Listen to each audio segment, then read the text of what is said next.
You are silent.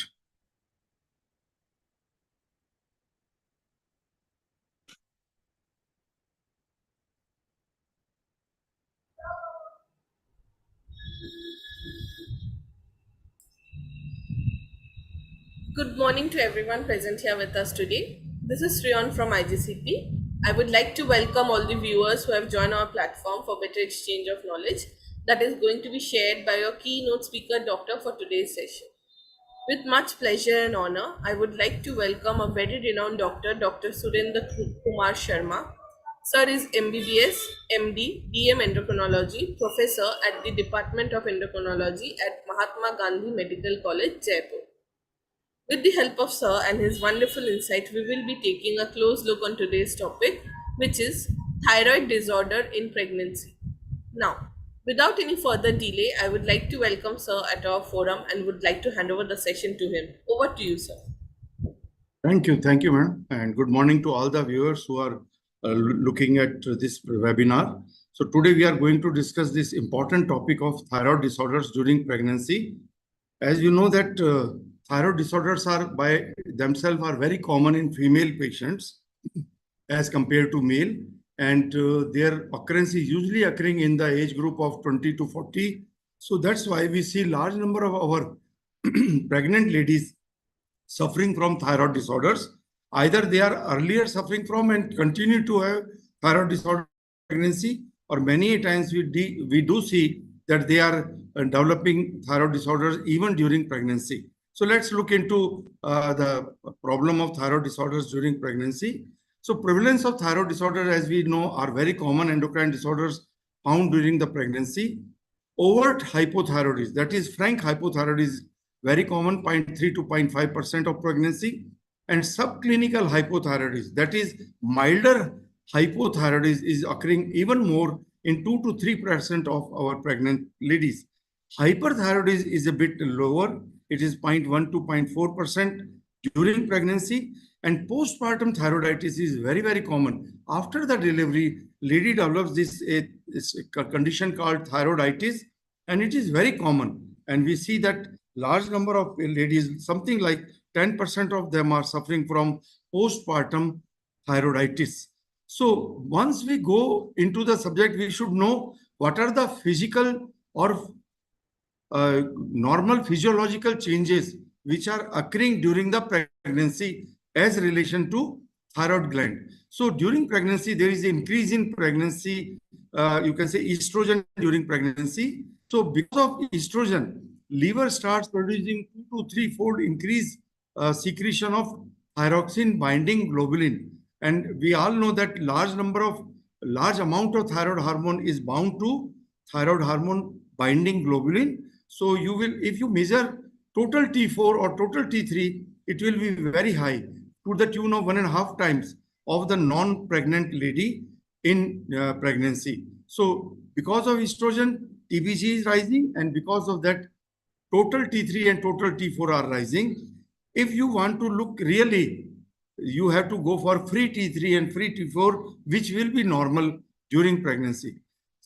Second thing is that during pregnancy, there is increase in HCG, human chorionic gonadotropin, which is secreted by placenta. So this is again having a structural homology with TSH, thyroid hormone stimulating hormone. So you will have two hormones which are having very close structure to each other. So HCG acts on TSH receptor during pregnancy, and it causes stimulation of thyroid gland, and thereby there will be decrease in TSH and increase in HCG, and which will lead to increased formation of thyroid hormone. In peripheral metabolism of thyroid hormone, there is an increased destruction of thyroid hormone during pregnancy. There is increased plasma volume during pregnancy.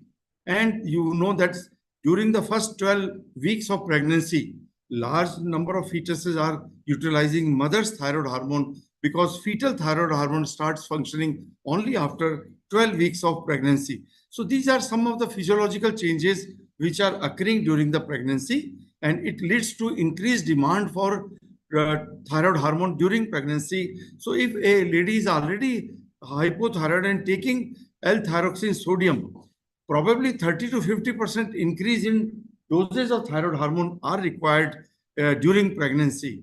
So these are the changes what we discussed, that thyroid gland increases in size in 10 to 14%.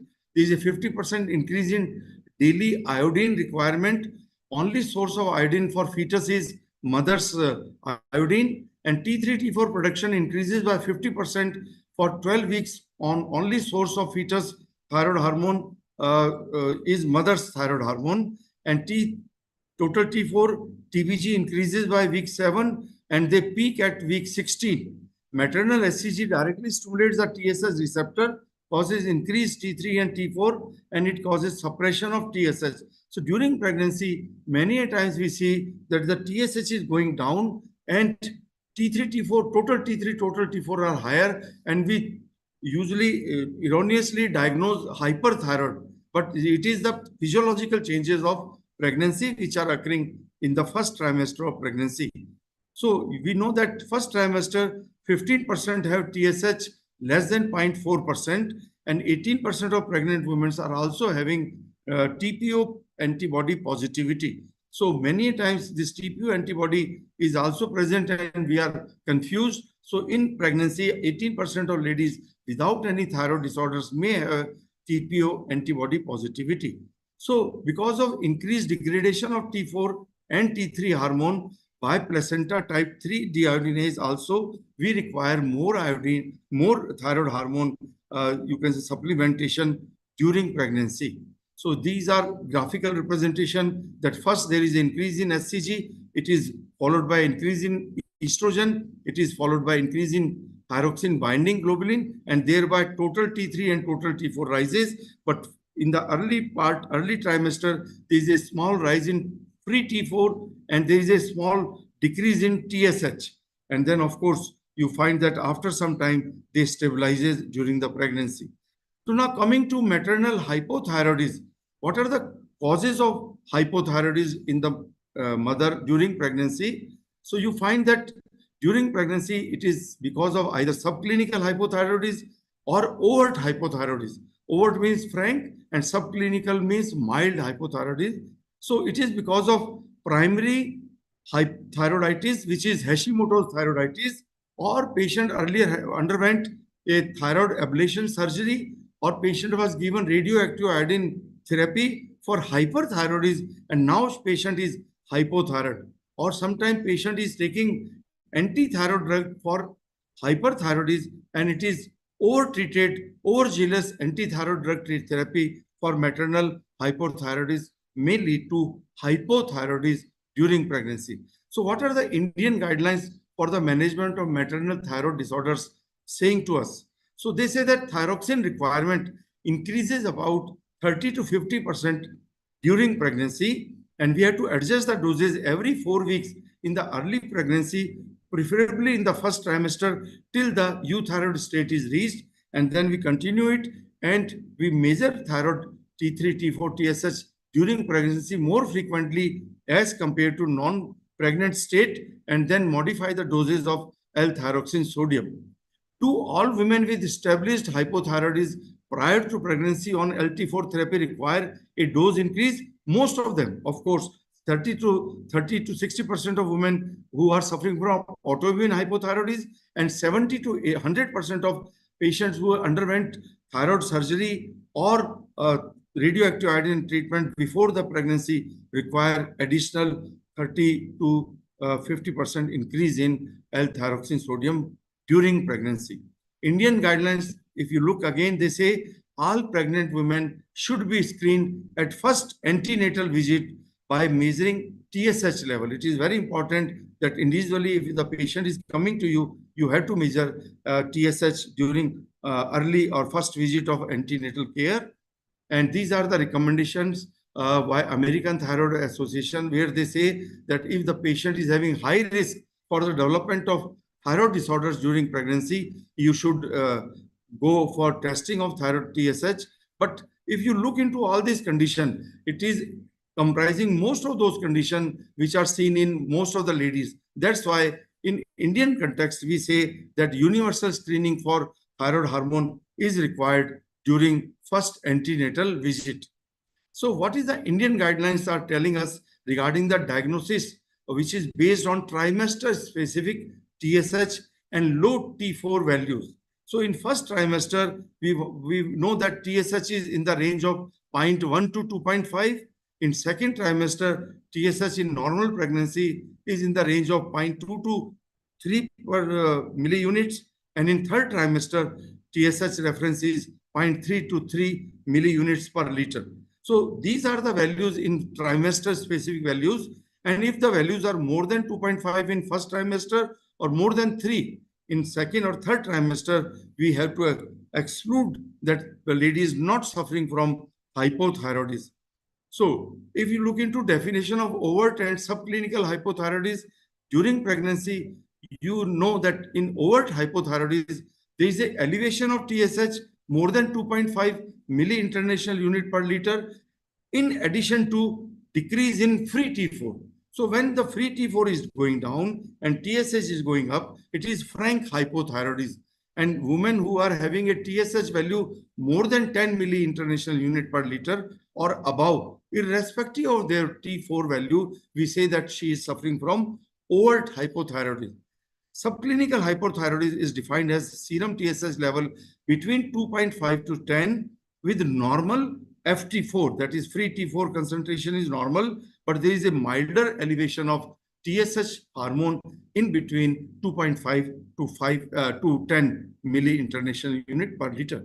So the goal of thyroid therapy, once we diagnose and we start treatment, our goal is to keep the TSH in the trimester specific range. Again, the ranges are similar, that in TSH in first trimester, we want that it should be 0.1 to 2.5.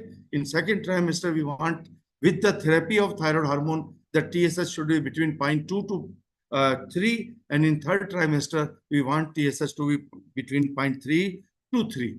So these are the complications of hypothyroidism if not properly treated during pregnancy. Maternal complications in the form of anemia, congestive heart failure, preeclampsia, placental abnormalities, low birth weight infant, postpartum hemorrhages, and myopathy. In fetus, we know that there may be deficiency of thyroid hormone given to thyroid to the fetus, because first 12 weeks of pregnancy require maternal T4 to go to fetus, and during if this period fetus is not getting proper T4 from mother, then further on there may be cognitive impairment, neurological abnormalities, because thyroid hormone is required for the development of brain and neuronal, you can say, tissue. Developmental abnormalities may be there, and congenital hypothyroidism may also occur. In neonatal period, just after the delivery, patient neonate may have hyperbilirubinemia, or sometimes they also have respiratory distress because the mother was suffering from significant hypothyroidism. So is there any positive impact when to screen and treat subclinical hypothyroidism in pregnancy? So the picture is absolutely clear that the TSH is more than 10 and T4 is low, then we say that it is overt hypothyroidism and we have to start treatment right from the beginning. In subclinical hypothyroidism, there is some, you can say, caveat there that when to treat and when not to treat. These are milder thyroid disorders. So we should be looking into that subclinical hypothyroidism scenario. And American Thyroid Association guidelines are telling us there is insufficient evidence to determine if levothyroxine therapy improves fertility in subclinical hypothyroid or patients who are having thyroid autoantibody negative women who are attempting natural conception. However, American Thyroid Association says that administration of T4 may be considered in the setting given its inability to prevent progression of mild subclinical hypothyroidism to significant hypothyroidism once pregnancy is achieved. So in subclinical hypothyroidism, we have a low threshold for starting T4 therapy, and furthermore, low doses of levothyroxine in the form of 25 to 50 microgram per day carries minimal risk to mother or to the fetus, because this amount of thyroid hormone is required for the treatment of subclinical hypothyroidism, and this will not cause any abnormality in the fetus or mother. So Indian guidelines are telling us that the subclinical hypothyroidism has been shown to be associated with adverse outcome for both mother and offspring, and hence should be treated with L-thyroxine sodium therapy, or we say thyroid hormone replacement. In patients who are diagnosed with overt hypothyroidism during pregnancy, start therapy with full replacement doses, and their full replacement doses are 1.6 to 2 microgram per kilogram of body weight per day to normalize thyroid function test as rapidly as possible. So if the overt hypothyroid is there, then patient require higher doses of L-thyroxine sodium. But in subclinical hypothyroidism, usual doses are 25 to 50 microgram per day.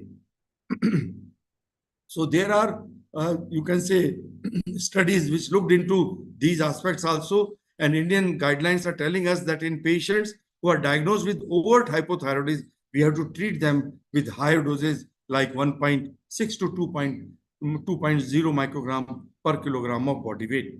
So now the question arises, if the patient is having thyroid autoantibody positivity, then looking into preterm delivery and miscarriages. In this study, they looked into if you are treating them with L-thyroxine sodium and or you are not treating them. If you are treating them with that small dose of 25 to 50 microgram, there is less chances of miscarriage and preterm delivery in these ladies. So this is important that LT4 therapy in euthyroid TPO positive women decreases miscarriages and preterm delivery in our usual practice. So American guidelines are telling us that euthyroid, but TPO or TG thyroxine antibodies positivity pregnant women should have measurement of serum TSH concentration performed at the pregnancy confirmation and every 4 weeks thereafter till mid-pregnancy. And they say that there is insufficient evidence to conclusively determine whether levothyroxine therapy decreases pregnancy loss risk in TPO antibody positivity and euthyroid women who are newly pregnant. However, administration of levothyroxine to TPO antibody positive euthyroid pregnant women with a prior history of loss of pregnancy loss may be considered giving its positive benefits in comparison to the minimum risk of 25 to 50 microgram of L-thyroxine sodium. In such cases, a small dose like 25 to 50 microgram of levothyroxine is usually recommended. So here in the conclusion, we can say that if you are having a lady with frank hypothyroidism, you start with full doses of L-thyroxine sodium 1.6 to 2 microgram per kilogram body weight. In patients who are having TSH more than 10, again, we will give full doses. In patients who are having 2.5 to 10 and TPO antibody positive, again, we will treat them. In patients who are having 2.5 to 4 and antibody positivity, again, we will treat them with small doses like 25 to 50. If the TSH is in between 2.5 to 4 and TPO antibodies are negative, then of course you have consideration whether to treat or not to treat. In this time, sometimes we repeat the test after, let's say, 4 weeks onwards. And if it is positive, still same problem, we start treating them with low doses of L-thyroxine sodium to the tune of 25 to 50 microgram. So this is the same approach what we discussed, that during first visit, we go for TSH administration. If it is positive, we again go for TSH and TPO antibody. And if it is positive and TSH is more than 10, we treat them. If TSH is more than 10, but T4 is normal, we again treat them. If TSH is more than 2.5, but less than 10 and TPO antibody positivity, again we treat them. And at this time, they may require very low doses like 25 to 50. If TPO antibodies are present and TSH is more than 4, we treat them. But if the TSH is in between 2.5 to 4 and TPO antibody negative, then probably we may or we may not treat, or you may recheck that thyroid function after 2 to 4 weeks and then redecide whether to treat or not to treat. The treatment of hypothyroidism is very, very simple. We start giving them L-thyroxine sodium. And as we discussed that during pregnancy, these ladies require something like 30 to 50% more T4 if they are already hypothyroid before pregnancy, and now they require up titration of doses. And during postpartum, you may again start decreasing the doses. And if the patient was first started with L-thyroxine sodium during pregnancy, sometime you have a high index of suspicion that patient is after delivery, then you may stop the L-thyroxine sodium and you recheck after 1.5 months, that is 6 weeks after stopping the L-thyroxine sodium. If TSH is normal, then lady is considered to be normal. If TSH is rising and T4 is going down, we say that patient will require L-thyroxine sodium as she is now having permanent hypothyroidism. We know that thyroid hormones are very important for the development of fetal and neonatal brain, and that's why in this scenario we have a high index of, you can say, low threshold for giving L-thyroxine sodium to these ladies. The usual doses are 1.6 to 1.8 or even 2 microgram per kilogram body weight during pregnancy. In non-pregnant lady, the doses are usually 1.6 microgram per kilogram body weight. And most of the time, we start the treatment with in frank hypothyroidism in the range of, let's say, 50 to 75 microgram. But in subclinical hypothyroidism, we may start with 25 to 50 microgram and then repeat TSH after, you can say, 4 weeks. And accordingly, you up titrate doses if TSH is still more than the trimester specific TSH, what we discussed, that during first trimester, it should be less than 2.5. In second and third trimester, TSH should be less than 3. So L-thyroxine treatment during pregnancy is very, very important. And we want to avoid frank hypothyroidism during pregnancy. And this will be very helpful in providing normal, you can say, fetal development, and neonatal problem will not be there. And you will have a very successful delivery outcome. So these are again, you can say, TSH values during first trimester and what is the doses. So if first trimester TSH is 2.5 to 5, we start with low dose like 50 microgram. If it is 5 to 8, we may start with 75 microgram. If it is more than 8 microgram, we may start with 100 microgram. So in summary of hypothyroidism during pregnancy, we know that it is a common event and could result in physiological changes during pregnancy, and autoimmunity is very common. Patient may have a past history of thyroid disorder and past history of thyroid surgery or radioactive iodine, or patient was exposed to radiation, and all these things are very important. And then, of course, we will be looking into this scenario. And so, in summary, we say that universal screening of thyroid disorders are required. And if we measure TSH and T4 in these ladies and diagnose whether they are having normal thyroid function or they are suffering from hypothyroidism, treatment is very simple. We start with L-thyroxine sodium, which is very, very simple to start with, and up titrate accordingly. So frequent monitoring every 4 to 6 weeks are required during pregnancy. So, dear friends, now we may go to the second part of our presentation, that is hyperthyroidism during pregnancy. So, we all know that hyperthyroidism is not that common as hypothyroidism. So, what are the causes or etiology of hyperthyroidism? Most common is Graves' disease. Another are toxic nodules or thyroiditis or hydatid or mole. So, they also produce large amount of you can say TSH and HCG, and this HCG is working on TSH receptor and causing hyperthyroid scenario. So if patient is having pregnancy and you are having signs and symptoms of TSH going down and T4 going up, then you have to be very careful that you have to differentiate between these two conditions. Hyperthyroidism in pregnancy require differentiation of Graves' disease from gestational thyrotoxicosis. Graves' disease is very less common as compared to gestational thyrotoxicosis, which is a bit common. We know that hyperemesis gravidorum, because of very high secretion of SCG, may lead to a rise in SCG, which acts on the TSH receptor, and patient may have a picture similar to hyperthyroidism. Graves' disease is an autoimmune disease. We know that there is a TSH receptor binding immunoglobulins which stimulate the thyroid hormone to produce more thyroid hormone secretion from the thyroid gland. So how to differentiate between Graves from gestational thyrotoxic? It is important because if the patient is having Graves' disease, we will be treating that lady with anti-thyroid drug. But in gestational thyrotoxicosis, usually we don't treat them with anti-thyroid drug. They just require symptomatic treatment and sometimes just, you can say, propranolol in small doses to give them a symptomatic relief. So if there is a prior history of hyperthyroidism, chances are that the lady is having Graves' disease as compared to gestational thyrotoxicosis. If the patient is having too much of emesis, hyperemesis, gravidarum type picture, chances are that she is having gestational thyrotoxicosis. There is a significant increase in T4 in these ladies as compared to mild increase in gestational thyrotoxicosis.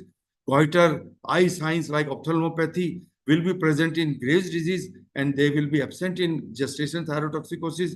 And the final is that you may now have TSH receptor antibody. We name them as TRAB, T-R-A-B. TSH receptor antibody. This will be present in Graves' disease, but it will be absent in gestational thyrotoxicosis. So gestational thyrotoxicosis do not require anti-thyroid drug. They normalizes after HCG setting down. So it takes something like 14 to 18 weeks, and anti-thyroid drugs are not indicated during gestational thyrotoxicosis.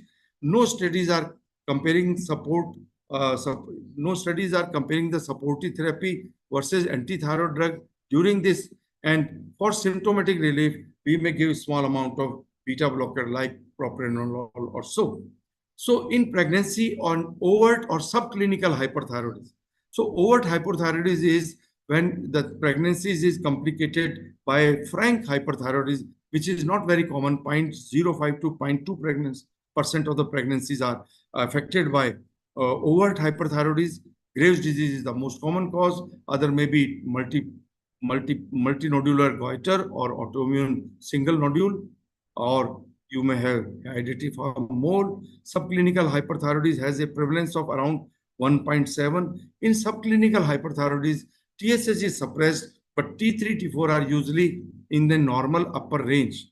It is often associated with increase in HCG and level, which is otherwise also very common during pregnancy. And we have to be very careful in differentiating hyperemesis gravidarum, which is again may be associated with subclinical hyperthyroidism.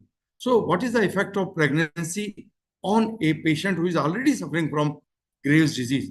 So during first trimester, there may be aggravation of symptoms of Graves' disease during first trimester because there is an increase in HCG, and we know that HCG acts on TSH receptor because of very high levels, and it may aggravate the symptoms of Graves' disease in the form of increasing T3, T4 and further suppressing TSH. But in second trimester and third trimester, there is a immune tolerance, there is a decrease in TSH receptor antibody titers, and because of this, these patients start developing milder disease if they are having frank disease in the first trimester. Many times during second and third trimester, they may not require anti-thyroid drug, and we may just continue to watch them carefully with repeated measurement of TSH, free T4, free T3 and TSH. So, and postpartum then, again after the delivery, there is a resurgence of hyperthyroidism because now the pregnancy autoimmune immunological tolerance is now gone. So you will have resurgence or very severe hyperthyroidism developing in postpartum level. T3, T4 is going very high, TSH is suppressed, and they may require significant amount of anti-thyroid drug if they are already earlier suffering from hyperthyroidism from Graves' disease. But if the patient was not having any other history and now patient is having postpartum hyperthyroid symptoms, we have to differentiate them from postpartum thyroiditis. In postpartum thyroiditis, which is a usually self-limiting condition, it settles within few weeks and months. So we don't treat them with anti-thyroid drug, but we just give them adjuvant therapy in the form of propranolol and some, you can say, symptomatic treatment. So it is important to look into all the three phases, first trimester, second and third trimester, and even in postpartum period. So what are the complications of hyperthyroidism? In maternal complications are miscarriages, pregnancy-induced hypertension, preterm labor, placental abruption, heart failure, or thyroid storm if not properly treated. What are the fetal and neonatal risks? Stillbirth, low birth weight or intrauterine growth retardation, development of goiter in the fetus or hyperthyroidism in the fetus, because this TSH receptor antibody may cross placenta and may stimulate the thyroid gland of the fetus, or sometimes these antibodies are blocking antibodies and they may block the thyroid gland of the fetus and may produce a transient hypothyroidism in the fetal and neonate. So maternal hyperthyroidism, what are the recommendations? Subnormal TSH hyperthyroidism must be distinguished from normal physiology during pregnancy and also from hyperemesis gravidorum. Because during early pregnancy, as we discussed, that there is an increase in HCG, there is a decrease in TSH, and you have normal T3, T4, or sometimes very mild rise in FT4, and patient is having no goiter or mild goiter, and patient may not have frank symptoms of hyperthyroidism, and you may differentiate them now with the help of TSH receptor antibody. In hyperemesis gravidorum, again, because of high amount of HCG, they may have this thyrotoxic picture, but it is milder and TSH receptor antibodies are absent as compared to Graves' disease where TSH receptor antibodies are present.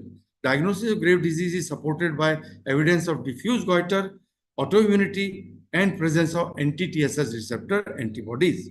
For overt hyperthyroidism, during pregnancy, we use antithyroid drugs like thionamides, which is the choice of treatment. And during first trimester, usually we give propyl thiouracil. In second and third trimester, if you want to treat them for hyperthyroidism, we use methimazole or carbimazole. So start treatment immediately with PTU in case of allergy or intolerance to carbimazole or methimazole can be substituted. So most of the time, our, you can say, usual practice is that we use PTU, propyl thiouracil, only during the first trimester of pregnancy, and in second and third trimester, we again shift the patient if she requires continuation of antithyroid treatment to methimazole or carbimazole. As we discussed during second and third trimester, usually the disease is having milder profile and they may or may not require antithyroid drug, or if they require, it is very low doses.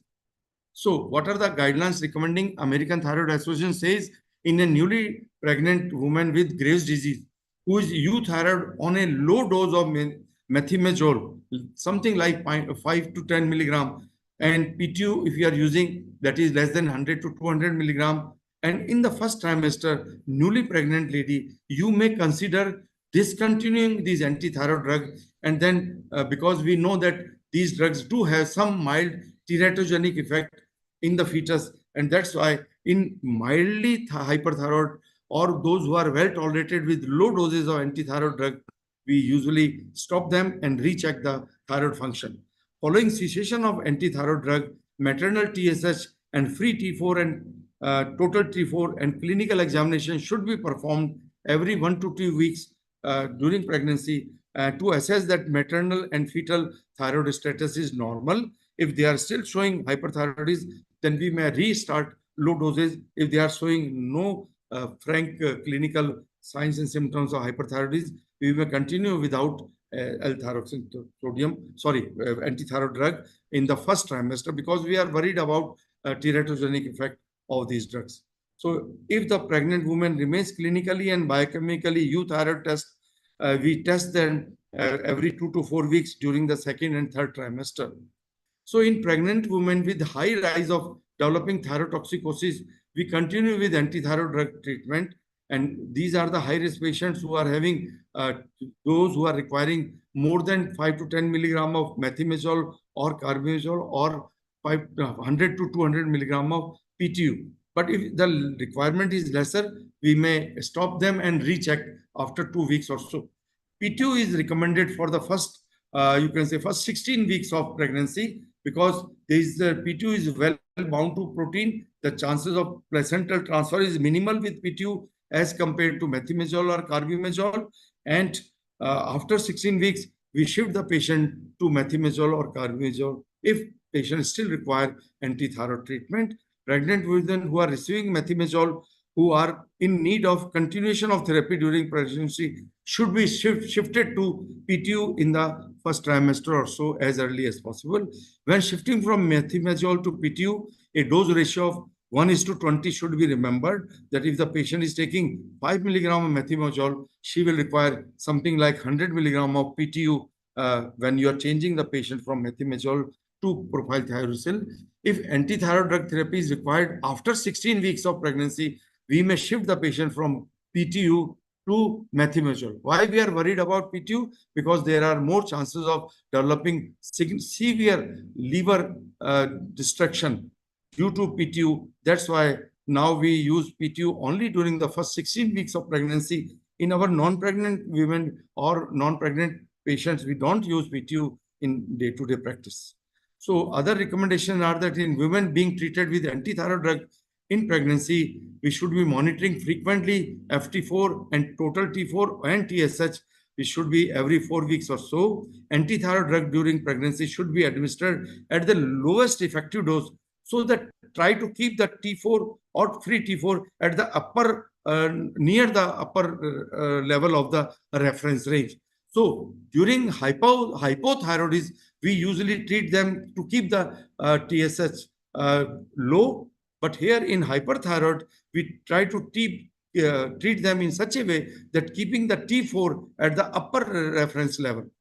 A combination regimen of T4 and antithyroid drugs should not be used during pregnancy.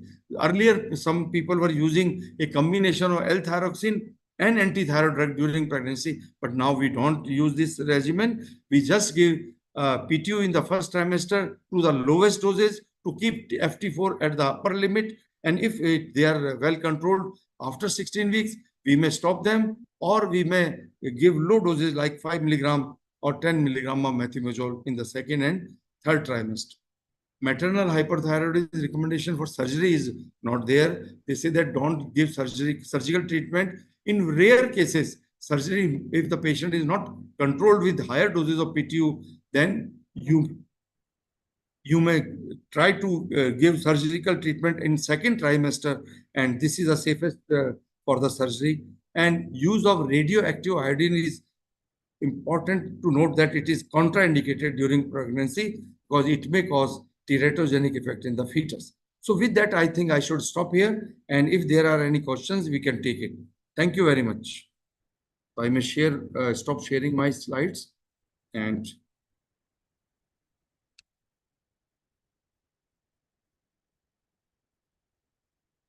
Thank you so much, sir, for your wonderful presentation.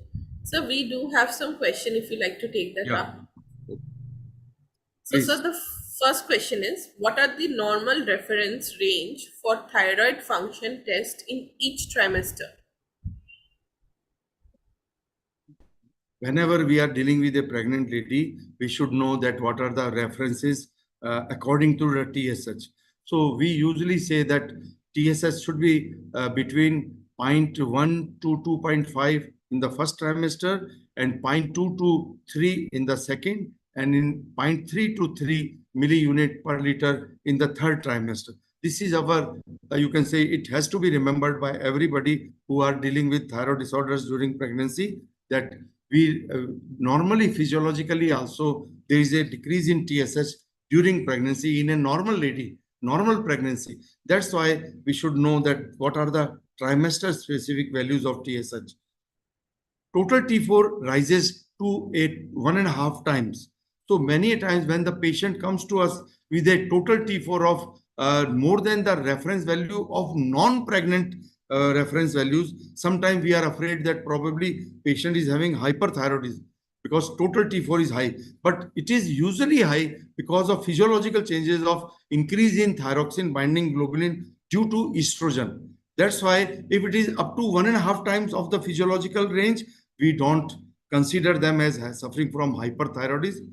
But if it is any confusion is there, then go for free T4 measurement and then look at free T4 and TSH and decide whether the patient is having hyperthyroidism or not. Thank you. Other question? There is another question. What are the recommended screening strategies for thyroid disorder in pregnant women? screening strategies are absolutely clear. We usually go for universal screening. We all know that thyroid disorders are more common in female in the range of 20 to 50 years. This is the time for pregnancy also, and thyroid disorders are 8 to 10 times more common in female than male. And of course, during pregnancy, because of all these physiological changes also, and during pregnancy again, there are increase in TPO antibody positivity. And as we discussed that in these patients, we have to have high index of suspicion. So in Indian context, we say that universal screening is good.